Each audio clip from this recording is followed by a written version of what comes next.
and welcome to lecture number 6 of insider trading laws, dear students. अभी तक के lectures में हमने इंसाइडर ट्रेडिंग को लेकर के काफी सारी चीजें डिस्कस कर ली, whether it was related to the definition वाला पार्ट और it was related to the major regulations that were covered under regulation number 3, 4, 5, 6 and even 7. Insider trading laws के अंतर्गत सेबी के prohibition of insider trading regulations 2015 में कब आप trading कर सकते हैं और कब आप ट्रेडिंग नहीं कर सकते हैं, क्या परमिशंस हैं और क्या रिस्ट्रिक्शंस हैं, ये सारी चीजें हमने एक बार पढ़ के फिनिश ऑफ कर ली थी. एंड आई एम बिलीविंग कि आपने भी अपने लेवल पर इनका रिविजन कर लिया है, राइट? जहां हमने हमारे लास्ट लेक्चर में स्टॉप करा था बच्चों, that was all the provisions that were related to the new chapter that was being introduced in the insider trading laws, and this chapter basically pertains to informants.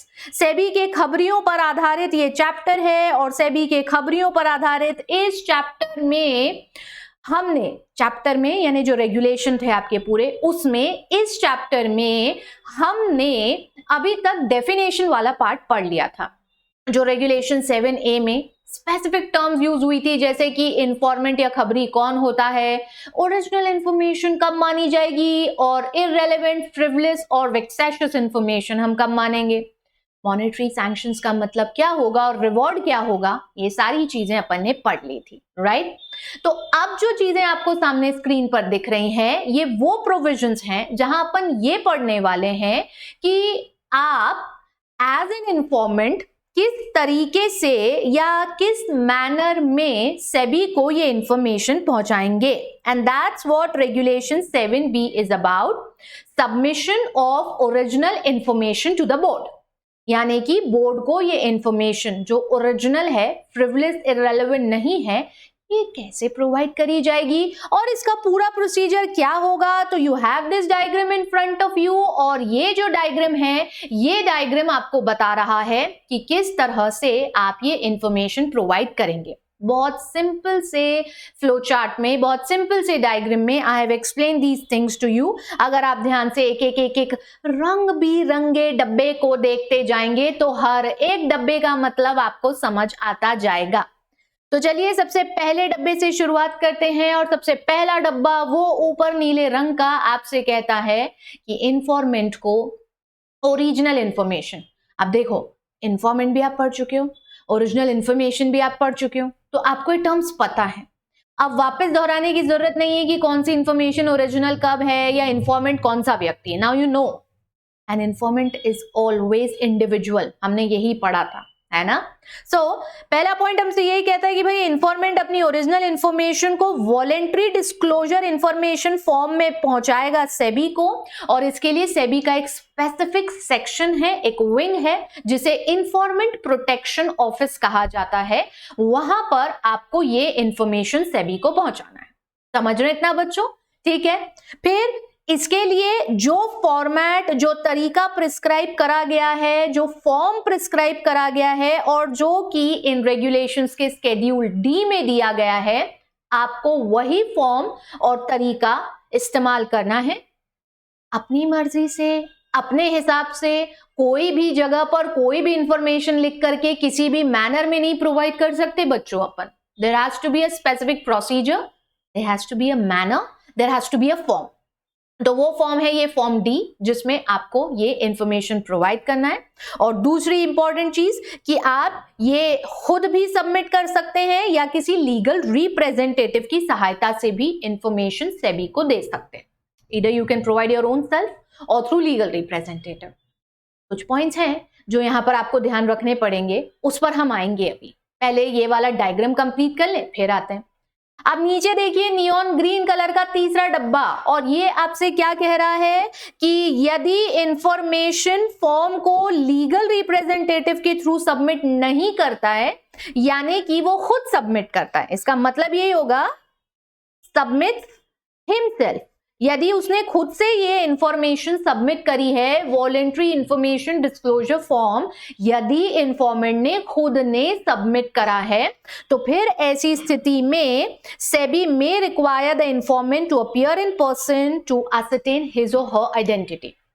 उसकी पहचान जानने के लिए सेबी उस इंफॉर्मेंट, उस खबरी, उस व्यक्ति को खुद ये कह सकता है कि आप अपने आइडेंटिटी प्रूव करिए, सेबी के समक्ष प्रस्तुत होइए और ये बताइए कि आप जो ये सूचना दे रहे हैं, ये सूचना आप ही के द्वारा दी जा रही है. The original person, the original इंफॉर्मेंट is providing the original information.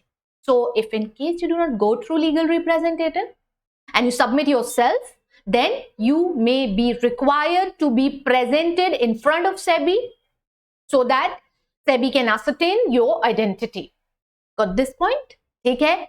फिर आते हैं अपन अपने चौथे डब्बे पर. वो पीले पीले रंग का लेमन येलो कलर का चौथा डब्बा जो अपने को यहां से निकलता हुआ दिख रहा है. ये चौथा डब्बा आपसे कहता है कि इंफॉर्मेंट जब वॉलेंट्री डिस्क्लोजर इंफॉर्मेशन फॉर्म भर रहा होगा उस समय वो हर संभव प्रयास करेगा कि उस इंफॉर्मेशन को एक्सपंज कर दे, यानी स्ट्राइक ऑफ कर दे, जो इंफॉर्मेशन उसकी आइडेंटिटी को रिवील कर सकती है. Why will I give my identity ना? It's only when I'm asked I will reveal my identity. जब मुझसे पूछा जाएगा, जब मुझे कहा जाएगा, जब मुझे बोला जाएगा कि अब सामने आइए, तब मैं सामने आऊंगी. अदरवाइज वॉलेंट्री डिस्क्लोजर जो फॉर्म है उसमें कोई भी ऐसी इंफॉर्मेशन है जो कि मेरी आइडेंटिटी को रिवील कर सकता है, मुझे हर उस इंफॉर्मेशन को एक्सपंज करना है, मुझे उस इंफॉर्मेशन को स्ट्राइक ऑफ कर देना है. समझ रहे हैं? इतना क्लियर हो रहा है ये कंसेप्ट सभी को? ठीक है. और लास्ट आखिरी चीज मुझे क्या ध्यान रखना है, as an informant if striking the information is not possible, the informant, अगर ये चीज पॉसिबल नहीं है, यदि ये चीज संभव नहीं है, तो फिर the informant may identify such information और document that he believes could reasonably be expected to reveal his और हर आइडेंटिटी. फिर आप स्पेसिफिकली उस इंफॉर्मेशन को, जिस इंफॉर्मेशन को आप स्ट्राइक ऑफ नहीं कर पा रहे हो, फिर आप उस इंफॉर्मेशन को भर दो, वो चलेगा अगर आप स्ट्राइक ऑफ नहीं कर पा रहे हो तो, बट स्पेसिफिकली इस चीज के बारे में नॉलेज रखो कि ये इंफॉर्मेशन जो है वो आपकी आइडेंटिटी रिवील कर सकती है. इट्स वेरी सिंपल, कुछ खास चीजें नहीं है. It's very simple that you need to take care of कि जो फॉर्म मैंने प्रिस्क्राइब करा गया उसमें देना है. वॉलेंटरी इंफॉर्मेशन डिस्क्लोजर फॉर्म, ये जो कि पहले डब्बे में दिया, वॉलेंटरी डिस्क्लोजर इंफॉर्मेशन फॉर्म बोल लो, voluntary disclosure information form, VDIF form का फॉर्मेट जो है वो हमको दिया गया है शेड्यूल डी में इन रेगुलेशंस के. उसी मैनर में हमको भरना है ये फॉर्म. जो टाइम बताया गया है, जो भी चीजें उसमें है, वो सब इंफॉर्मेशन हमको भरनी है.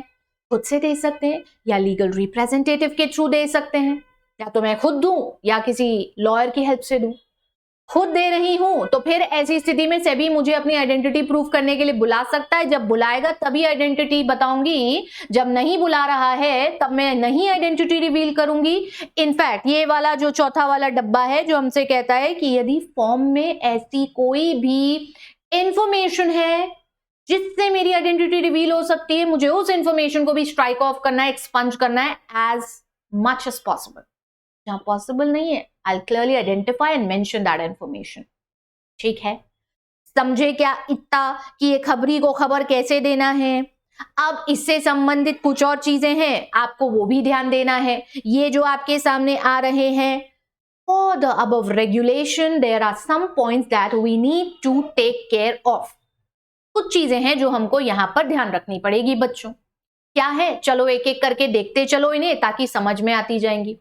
पहला पॉइंट आपसे कह रहा है कि यदि इंफॉर्मेशन इज रिलेटिंग और pertaining relating to any violation of the securities laws is received in a manner that is not in accordance with the manner provided under these regulation, then SEBI may require such information to be filled in accordance with these regulations or reject the same.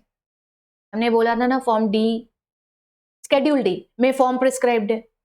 अब schedule D में form prescribed है, manner prescribed है, तो जो चीजें वहां पर prescribed हैं आप उन चीजों को फॉलो करिए. और यदि आप ऐसी कोई सूचना दे रहे हैं जो इनसाइडर ट्रेडिंग लॉज के नॉन कंप्लायंस या वायलेशन से जुड़ी है, पर as per the required form नहीं दे रहे हैं, as per the required manner नहीं दे रहे हैं, तो सेबी आपको बोल सकता है कि आप इसे उस मैनर में सबमिट करो जिस मैनर में इसे सबमिट करना जरूरी है, और या फिर सेबी उसे रिजेक्ट भी कर सकता है. SEBI can also reject the same. समझ रहे इतना? ठीक है। दूसरी चीज क्या, अगर लीगल रिप्रेजेंटेटिव की सहायता से आपने ये फॉर्म फिलअप करा है और ये इंफॉर्मेशन सेबी को प्रोवाइड करिए, point number 2 on the screen, 2 यानी कि ये वाला जो गोला आपको दिख रहा है, the legal representative shall undertake and certify about the following. यदि लीगल रिप्रेजेंटेटिव की सहायता से गया है आपका ये फॉर्म, ये इंफॉर्मेशन, तो फिर ऐसी स्थिति में आपको ये चेक करना है कि लीगल रिप्रेजेंटेटिव ये इंश्योर कर ले कि सबसे पहली चीज उसने उस फॉर्म को, उस इंफॉर्मेशन को कंप्लीटली रिव्यू करा है, पूरा उसका एनालिसिस कर लिया है, उस पर सिग्नेचर भी कर दिया है, ये बताते हुए कि इसमें जो भी लिखी है सारी इंफॉर्मेशन कंप्लीट है, एक्यूरेट है, जो भी इंफॉर्मेशन है वो ट्रू है, करेक्ट है, as to the best of the knowledge of that legal representative. मैं खुद सर्टिफाई करूंगी एज अ लीगल रिप्रेजेंटेटिव अगर मेरे बिहाफ, मेरे थ्रू आप कोई इंफॉर्मेशन अपलोड करवा रहे हो, मुझे सर्टिफाई करना पड़ेगा, मुझे बताना पड़ेगा कि हाँ भाई ये इंफॉर्मेशन मैंने चेक कर लिया है, मैंने वेरीफाई कर लिया है, मैंने एनालिसिस कर लिया है, and everything is true and correct as per the best of my knowledge, जितना मैं पता लगा पाई। अब यदि इंफॉर्मेंट ने मेरे को भी धोखा ही दिया है और गलत, फ्रिवलेस, इनरेलेवेंट या वेक्सेशियस इंफॉर्मेशन दे रहा है, तो फिर मैं भी कुछ नहीं कर पाऊंगी। But I have to certify that to the best of my knowledge I have made an attempt to ensure कि जो भी इंफॉर्मेशन दी जा रही है वो सब करेक्ट है, वो सब सही है। ठीक है बच्चों? ठीक। फिर साथ ही साथ लीगल रिप्रेजेंटेटिव को ये भी अश्योरेंस देना है, सर्टिफिकेशन देना है कि उसने एक इररिवोकेबल कंसेंट इंफॉर्मेंट से प्राप्त कर ली है, जो वो बोर्ड को देगा regarding the original voluntary information disclosure form. इंफॉर्मेंट ने अश्योरेंस दिया है कि ये इंफॉर्मेशन ओरिजिनल है, जो जो इंफॉर्मेशन इस डिस्क्लोजर फॉर्म में भरी जा रही है सब ओरिजिनल है। ऐसा एक इररिवोकेबल कंसेंट फॉर्म लेगा इंफॉर्मेंट से लीगल रिप्रेजेंटेटिव, और अगर सेबी मांगता है तो वो सेबी को देगा भी, आपको तो लेके रखना ही। ठीक है। लीगल रिप्रेजेंटेटिव जो है वो किससे लेगा, वो आपके इंफॉर्मेंट से लेगा, यानी कि इंफॉर्मेंट को लीगल रिप्रेजेंटेटिव को देना है, एंड इफ फर्दर रिक्वायर्ड तो फिर सेबी को ये दिया जा सकता है। ठीक है। और तीसरा और आखिरी पॉइंट हमसे ये कहता है कि लीगल रिप्रेजेंटेटिव को ये भी सर्टिफाई करना है that he agrees to be legally obligated to provide this information form within 7 calendar days of receiving such request from the SEBI. आपको ये चीज सर्टिफाई करना है बीइंग अ लीगल रिप्रेजेंटेटिव कि जो ओरिजिनल इंफॉर्मेशन डिस्क्लोजर फॉर्म है आप उसे विद इन 7 डेज प्रोवाइड कर दोगे in case any request is receive from the SEBI. उससे संबंधित कोई फर्दर इंफॉर्मेशन मांगी जाती है और अगर वो आपके पास है तो वो भी आप दे दोगे। समझ रहे हो बच्चों? छोटा सा रेगुलेशन है, इकट्ठा कर लेते हैं वापस क्योंकि खत्म हो चुका है। इंफॉर्मेंट को ओरिजिनल इंफॉर्मेशन सेबी को देना है in the format that is prescribed in the regulations. Format जो इस वॉलेंटरी डिस्क्लोजर फॉर्म का है वो दिया गया है स्केड्यूल टी में। आप खुद से प्रोवाइड कर सकते हो या लीगल रिप्रेजेंटेटिव की सहायता से कर सकते हो। यदि खुद से कर रहे हो तो you may be asked to reveal your identity. If you are not asked then you will expunge all that information, you will strike off all that information that reveals your identity.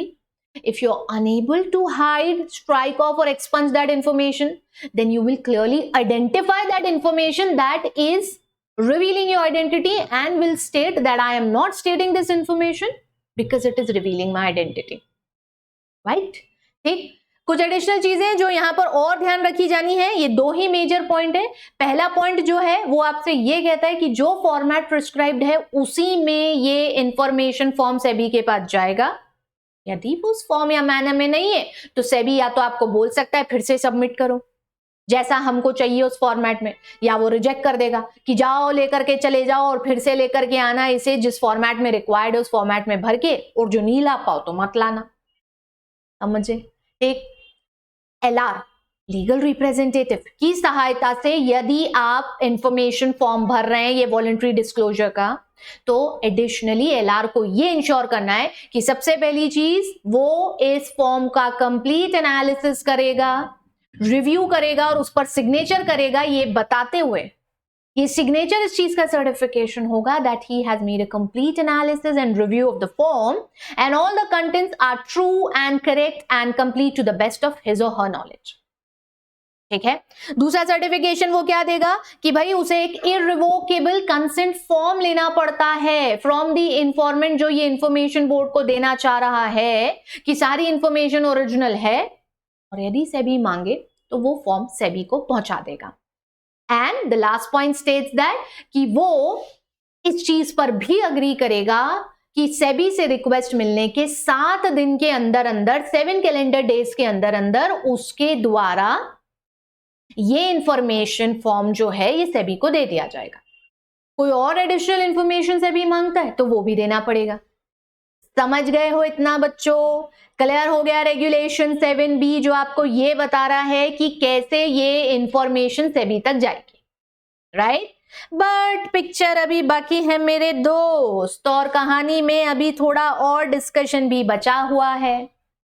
अब आपने तो information दे दिया, अब उसके बाद सेबी क्या करेगा, board क्या करेगा, ये भी तो जानना जरूरी है ना।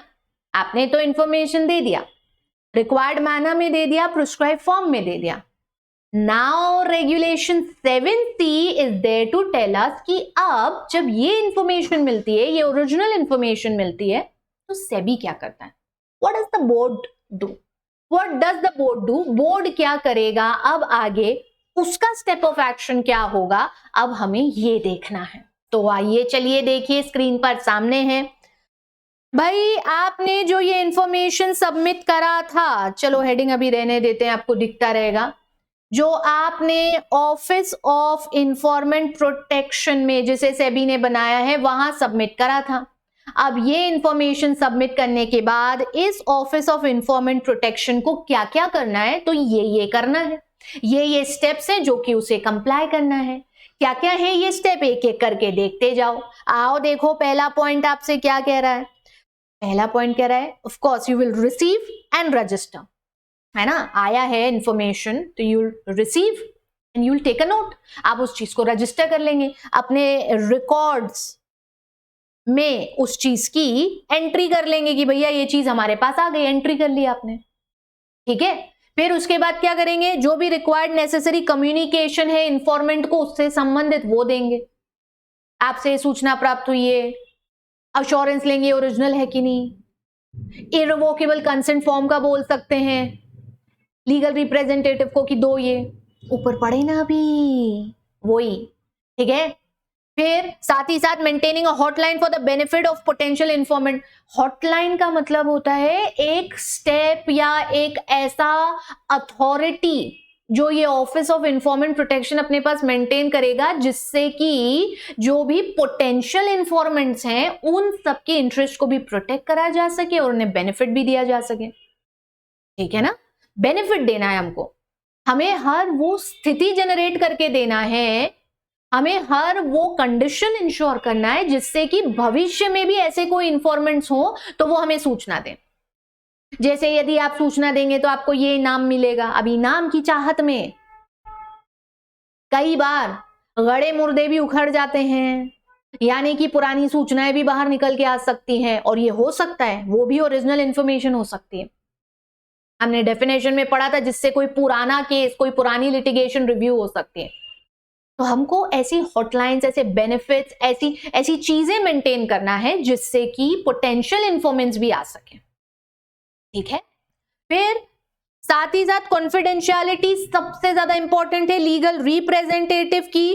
इंफॉर्मेंट का जो लीगल रिप्रेजेंटेटिव है and act as an interface between informant and the officers of SEBI. बस लीगल रिप्रेजेंटेटिव की सहायता से जब सूचना आपके पास आई है तो आपको उसकी कॉन्फिडेंशियलिटी भी तो रखनी है। मैं आपको एक बात बता रही हूं, और मैं ये बात इसीलिए बता रही हूं क्योंकि इस चीज में कुछ ऐसा छुपा है जो कि गलत हो सकता है, कंपनी में गलत ना हो, इसीलिए मैं ये बात आपको बता रही हूं। अब अगर आप मेरी बताई हुई बात का ढिंढोरा पीट देंगे और सबको जाके बता देंगे कि ये बात आपको मुझसे पता चली, तो पहली चीज आपका और मेरा दोनों का नुकसान होगा। क्यों? क्योंकि गलत करने वाला जो है वो चौकन्ना हो जाएगा। और दूसरी चीज, अगली बार जब मेरे को ऐसी कोई सूचना पता चलेगी तो मैं आपको बताऊंगी ही नहीं। क्यों बताऊंगी यार? मैं बताने गई थी पिछले बार तो आपने सब जगह ढिंडोरा पीट दिया था। मेरा और आपका दोनों का नाम तो खराब हुआ ही था, साथ ही साथ गलत करने वाला चौकन्ना भी हो गया था।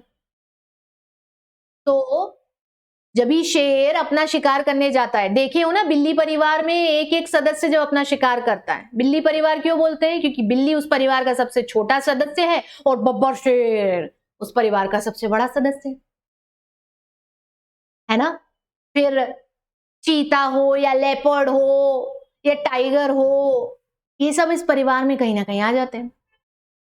छोटे से छोटा सदस्य यानी बिल्ली और बड़े से बड़ा सदस्य यानी बब्बर शेर जब अपना शिकार करते हैं तो एकदम से जाकर के हमला नहीं करते, धीरे धीरे धीरे धीरे दबे पांव पहले अपने शिकार से नजदीकी बनाते हैं कि अब बस एक झपट्टा मारा और सबको पकड़ लूं, इतनी दूरी पर है, और फिर पकड़ लेते हैं, है ना। फिर पकड़ लेते हैं, तो धीरे धीरे जाएंगे और उसके बाद जाकर के शिकार को पकड़ेंगे तो शिकार आसानी से पकड़ में आ जाएगा।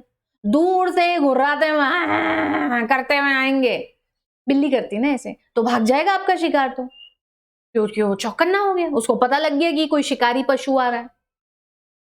इसीलिए कॉन्फिडेंशियलिटी मस्ट है, और यहां पर भी ये कॉन्फिडेंशियलिटी मेंटेन करके रखना जरूरी है। ठीक है, चलिए आगे का पॉइंट देखिए। अगला पॉइंट आपसे क्या कहता है भाई? You have to also ensure that interacting with the informant incentive committee should also be done by you.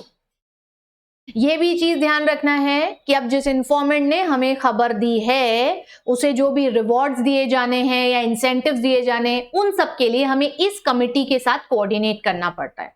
तो इसके साथ पूरा इंटरेक्शन और कोऑर्डिनेशन आप करेंगे।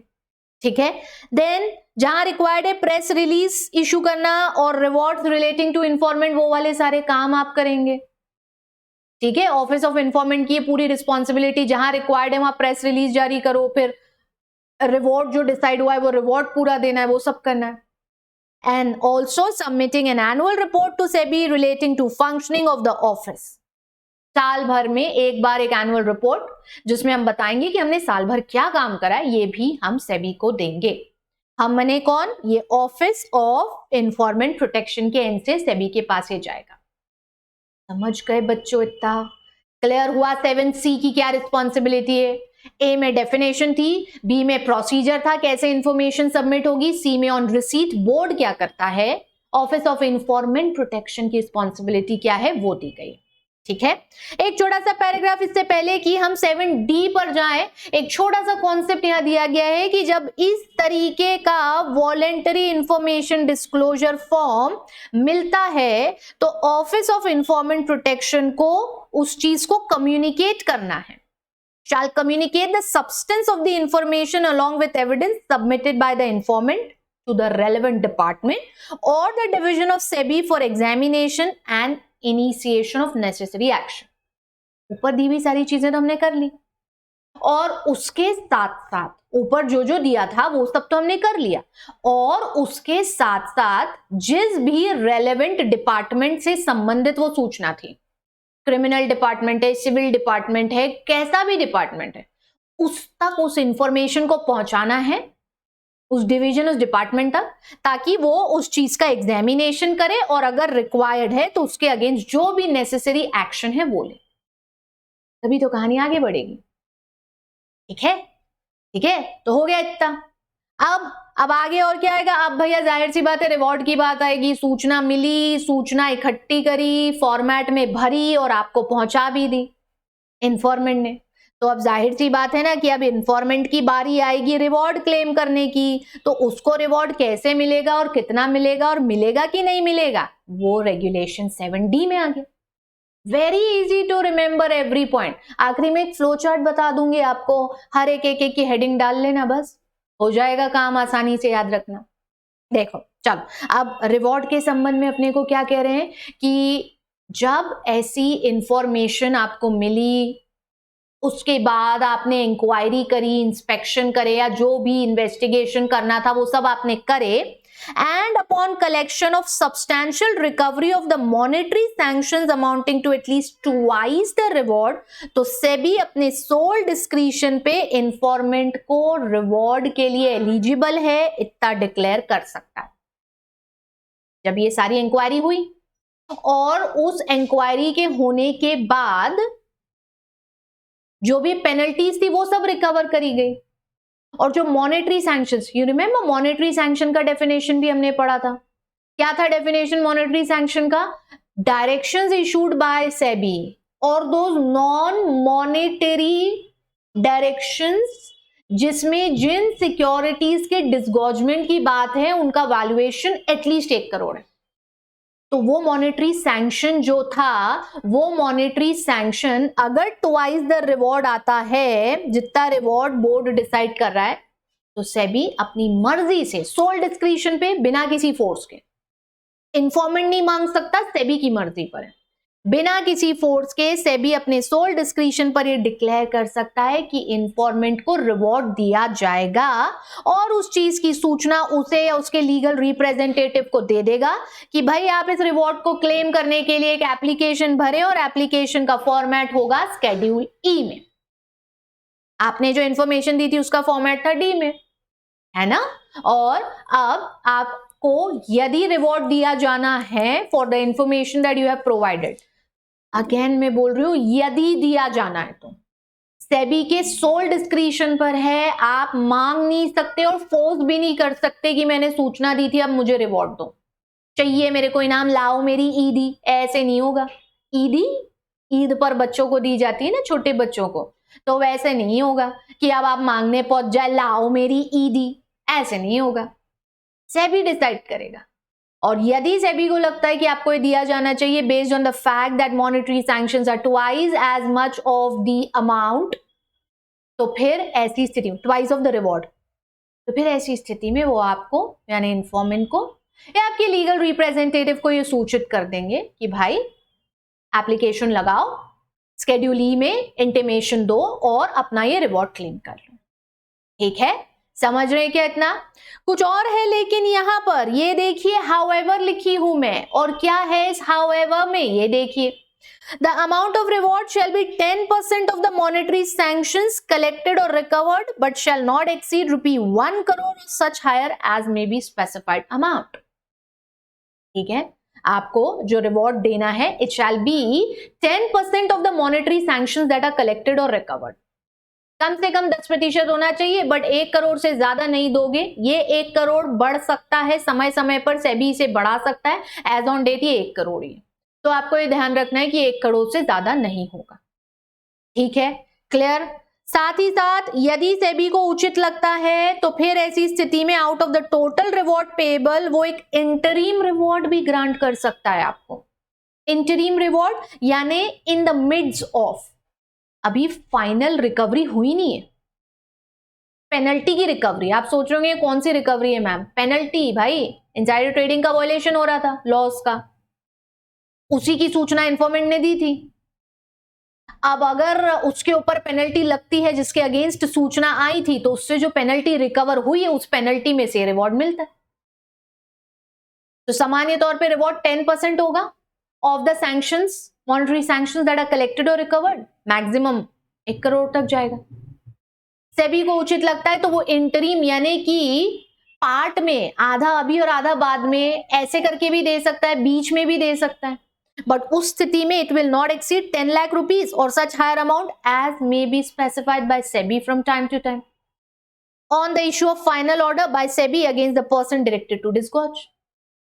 तो मैक्सिमम 10 लाख रुपए तक का आप इंटरिम भी दे सकते हो रिवॉर्ड के फॉर्म में। ठीक है, क्लियर हुआ क्या? ये एक एस्पेक्ट, 3 अलग अलग एस्पेक्ट हैं इसके। पहला ये वाला कि स्केड्यूल ई में अप्लाई करना है, दूसरा कि आपको कितना देना है, और तीसरा ये कि इंटरिम भी दे सकते हैं।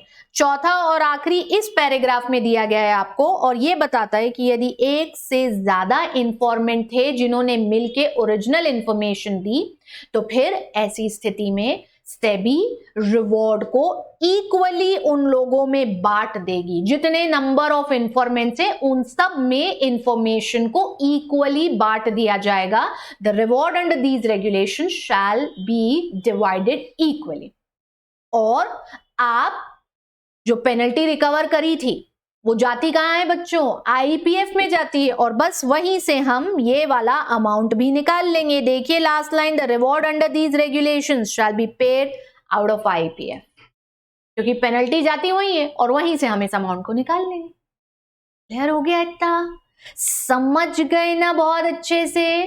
ए बी सी डी 4 पढ़ ली अपन ने। डेफिनेशन पहले वाले में, फिर प्रोसीजर क्या होगा, फिर उसके बाद जब इंफॉर्मेशन मिलेगी तब बोर्ड क्या करेगा, और फिर रिवॉर्ड का प्रावधान। अब बस छोटे से पॉइंट बचे हुए हैं नीचे, बहुत छोटे से पॉइंट बचे हुए हैं, कुछ खास नहीं है इसमें, जिसमें कि अगला जो है वो 7E है, और वो determination of amount of reward पर बेस्ड है। यानी जो रिवॉर्ड दिया जाएगा, जिसके लिए आपने अभी लिमिट पढ़ी, 10% होना चाहिए at least of the monetary sanctions recovered, not exceeding 1 crore. Interim दे सकते हैं, interim will not exceed 10 lakh. इसको डिटरमाइन कैसे करते हैं या कौन करता है? तो यार इट्स क्वाइट ऑब्वियस, अब तो अपन समझ गए कि ये जो अमाउंट होता है ये डिटरमाइन सेबी करता है। डिटरमाइन करते समय उसने क्या क्या फैक्टर्स को कंसिडर करा है, ये सारी चीजें वो बता सकता है। Point number 2, while determining the amount of reward, SEBI may specify the factors that it may have taken into consideration by the informant incentive committee. और तीसरा point, an informant may be eligible for reward whether or not he reported the matter to his organization as per internal legal and compliance procedures, and irrespective of such organization's compliance, officer subsequently providing the information to the board. इंफॉर्मेंट ने सेबी को दिया है और अपनी organisation को दिया है या नहीं दिया, इससे कोई फर्क नहीं पड़ता। यदि इंफॉर्मेंट ने सेबी को दिया है स्केड्यूल डी के फॉर्मेट में, तो हम उसको रिवॉर्ड दे सकते हैं, इररिस्पेक्टिव ऑफ द फैक्ट कि अगर ऐसी कोई इंटरनल पॉलिसी उस कंपनी ने भी बनाई थी और उसने कंपनी को भी बताया था और बाद में कंप्लायंस ऑफिसर ने कंपनी को बता दिया है। इन सब तथ्यों से कोई फर्क नहीं पड़ेगा, क्योंकि हर लिस्टेड कंपनी अपने अनपब्लिश प्राइस सेंसिटिव इंफॉर्मेशन के फेयर डिस्क्लोजर के लिए कोड बनाती ही है बच्चों। और बस अगला जो अपने को पढ़ना है ना, रेगुलेशन 8, उसी पर आधारित है। ये जो 2 आपके खत्म हो रहे हैं ना, इसके बाद देखो मैं आपको बताती हूँ, ये आ रहा है सामने, कोड ऑफ फेयर डिस्क्लोजर।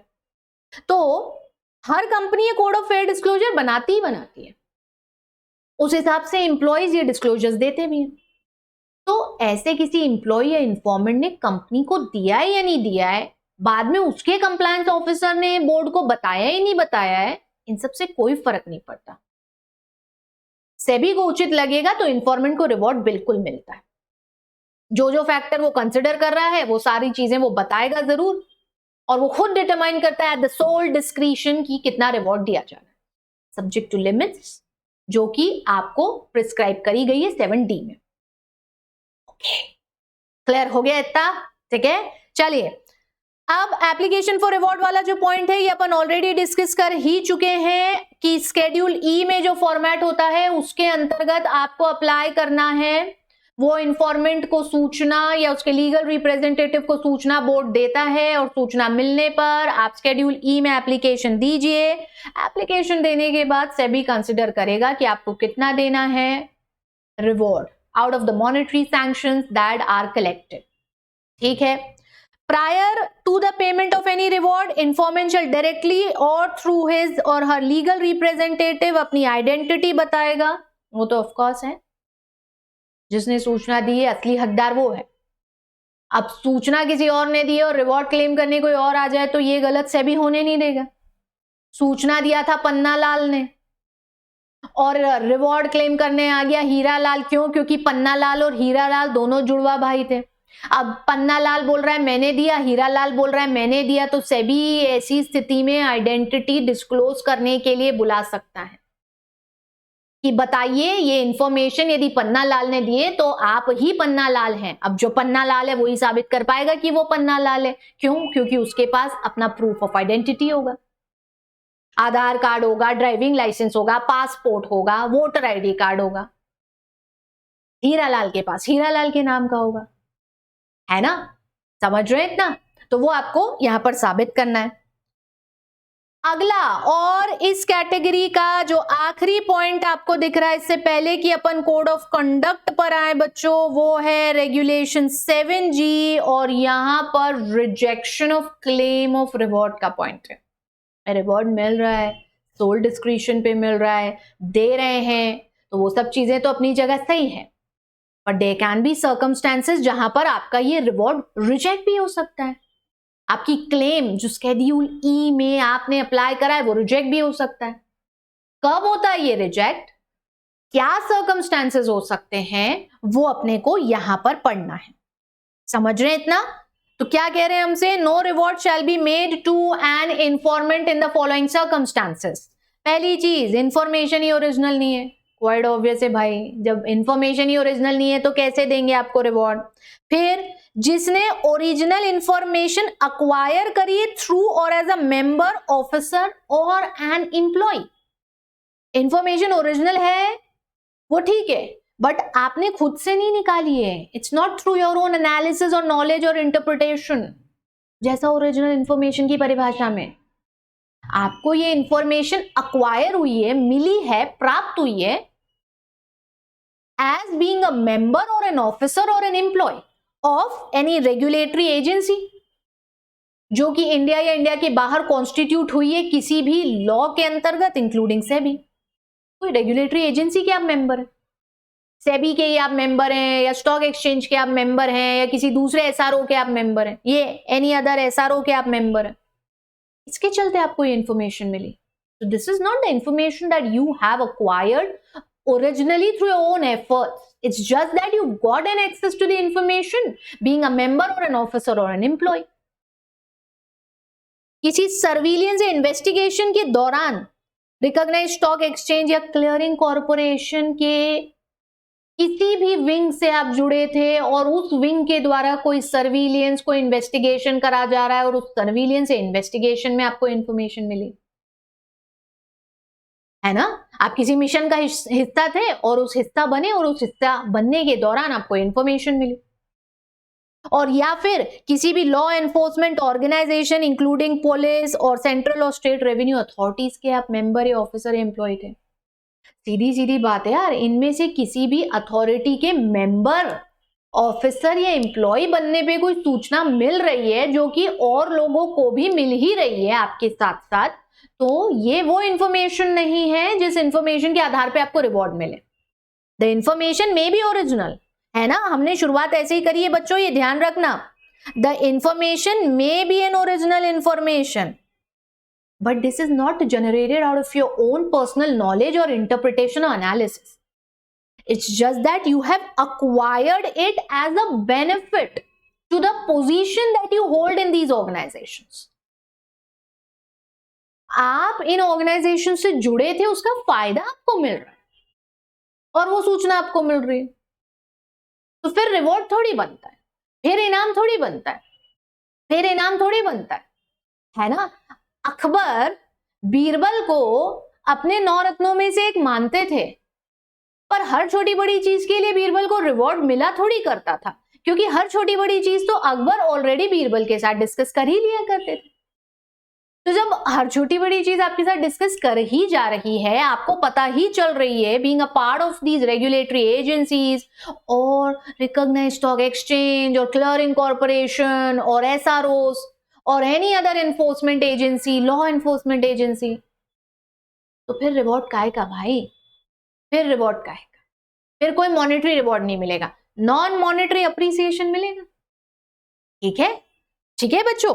फिर और भी कुछ कह रहे हैं, अभी खत्म नहीं हुआ है, ये पॉइंट बचे हुए हैं अपने। रिवॉर्ड तब भी नहीं मिलेगा उस इंफॉर्मेंट को against whom SEBI may initiate or has initiated any criminal proceedings regarding violation of securities laws. आपने किसी तरह के सिक्योरिटीज लॉस का कोई नॉन कंप्लायंस करा, अब भैया खुद गड्ढे में हो और अगले के लिए भी गड्ढा खोद रहे हो, खुद ऑलरेडी गलत करे हुए हो और दूसरे ने गलत करा है इसकी रिपोर्टिंग कर रहे हो, तो आप खुद कहां सही है भाई? आपके अगेंस्ट तो ऑलरेडी कोई लीगल प्रोसीडिंग इनिशिएट हो चुकी है या होने वाली है, और वो भी क्रिमिनल नेचर की प्रोसीडिंग है रिगार्डिंग द नॉन कंप्लायंस और वायलेशन ऑफ सिक्योरिटीज लॉज। तो फिर काहे का रिवॉर्ड, फिर काहे का रिवॉर्ड मिलेगा आपको? ठीक है, even if you willfully refuse to cooperate with SEBI during the course of investigation, inquiry, audit, examination or any other proceedings, सूचना दे दी और बस, अब आगे ना आप कोई कोऑपरेट कर रहे हो ना कोई हेल्प कर रहे हो किसी इन्वेस्टिगेशन में, एग्जामिनेशन में, इंक्वायरी में, कोई हेल्प नहीं है आपके एंड से, तो फिर यार ऐसी स्थिति में रिवॉर्ड काहे का भाई? रिवॉर्ड तो तब होगा ना जब शुरू से आखिरी तक आप मन लगा करके उस काम को करोगे और सेबी की पूरी सहायता करोगे ताकि गलत को होने से रोका जाए। If you're not cooperating, if you're willfully not cooperating, it's not possible to give you a reward.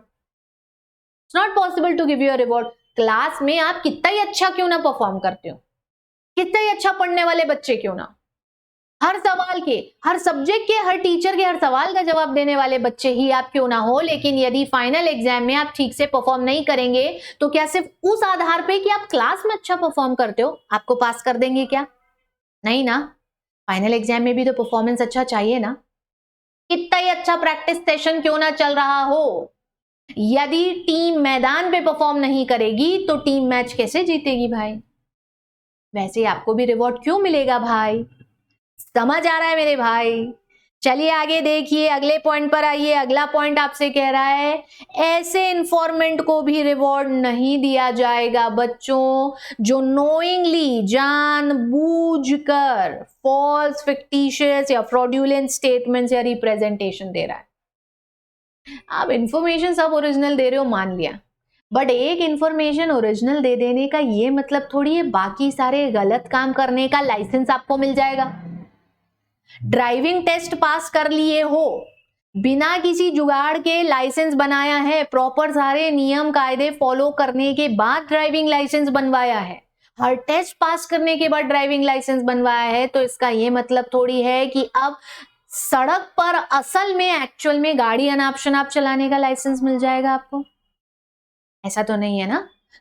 So if you have provided the original information that's okay, but if you are a one who's knowingly making false, fictitious, fraudulent statements, गलत, झूठे, fraud, धोखेबाजी के statements आप दे रहे हैं, representations आप कर रहे हैं, तो फिर कहां मिलेगा रिवॉर्ड भाई? फिर थोड़ी मिलेगा, you are not eligible for that reward. फिर साथ ही साथ you are using any false writing और document knowing that that writing और डॉक्यूमेंट कंटेन्स फॉल्स, फिक्टिशियस और फ्रॉड्यूलेंट स्टेटमेंट्स दे रहे हो, ऐसे डॉक्यूमेंट्स या राइटिंग्स आप इस्तेमाल कर रहे हो, लिख रहे हो, बोल रहे हो जिसमें झूठी गलत चीजें हैं, आरोप लगाए जा रहे हैं अननेसेसरी के, समय बर्बाद करने का काम है ये बस, तो कोई रिवॉर्ड नहीं यहाँ पर। कंप्लीट इंफॉर्मेशन नहीं दे रहे हो जो आपके पास है उस वायलेशन के संबंध में, बस बता दिया ऐसा होगा, भी पूरा बताना ही नहीं चाह रहे हो, कोऑपरेट ही नहीं कर रहे हो ठीक से, फिर कैसे देंगे यार? You're not providing the complete information. You're not providing the actual information that you have in relation to that alleged violation. तो काहे का रिवॉर्ड? या तो पूरा बताओ, है ना? साथ ही साथ who is obligated under any law or otherwise to report such original information to SEBI, including compliance officer under the securities laws.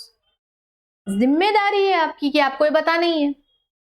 तो अब जब जिम्मेदारी ही है कि आपको ये बताना ही है, तो फिर उसके बदले काहे का रिवॉर्ड? लॉ में कहा गया है कि कंपनी के बिहाफ पे सूचना आपको ही देना है, तो फिर आप काहे का रिवॉर्ड क्लेम करोगे? फिर काहे का रिवॉर्ड क्लेम करोगे भाई? वो तो आपका काम था, वो तो आपकी जिम्मेदारी थी, आपको देना ही था, आपको बताना ही था, करना ही था वो तो आपको। तो जब आपने वो कर लिया है, वो करा है, तो उसके बदले कोई रिवॉर्ड थोड़ी है। और यहां सिर्फ मॉनेटरी रिवॉर्ड की बात है बच्चों, सिर्फ मॉनेटरी रिवॉर्ड पर आपका हक नहीं है, नॉन मॉनेटरी अप्रिसिएशन बिल्कुल मिलेगा। और उसमें भी सेबी का सोल डिस्क्रिशन होता है, यानी कि यदि इन सब के बावजूद भी सेबी को ये लगता है कि you are eligible for the reward owing to certain things that you did while in the conduct of these inquiries और investigation, तो फिर बिल्कुल आपको मिलेगा, फिर बिल्कुल मिलेगा वो रिवॉर्ड आपको। समझ गए? इतना क्लियर हो गया सब लोगों को अच्छे से? ये देखिए आखिरी में जो मैं आपको बोल रही थी वो हाईलाइट कर देती हूँ। Provided that the SEBI may deem fit at its sole discretion exempt a person from any of these disqualification, यानी इन सब के बावजूद रिवॉर्ड मिल सकता है यदि सेबी को उचित लगे।